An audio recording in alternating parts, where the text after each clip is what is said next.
Hi, this is Chris, and I want to show you our new ACADIA mobile cart. So this is our light-duty mobile cart. So unlike our standard FPS carts, you can see one of them right over there.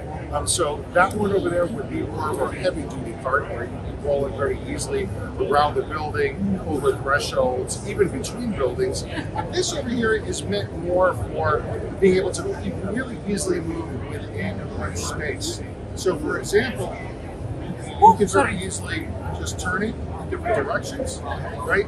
Or just move it around a particular room. So this particular one can go up to about 100 pounds, and also has right in the back here.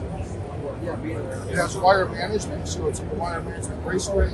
We have accessories like on the back, so you can clamp different small devices into the back of the display as well. And this works really well also for making a really nice huddle station. So you can put up an existing table right over here, and you can make a huddle really easily, again, without having to do any wall penetration or any construction or conduit or raising power. So very easy to get displays up and running. And we also have versions of this which are wall leaners. So instead of having the wheels, what it is it's just basically the front section here. It doesn't have the back, and it just leans up against the wall. Again, making it very easy to place a display in like a private office or that sort of situation.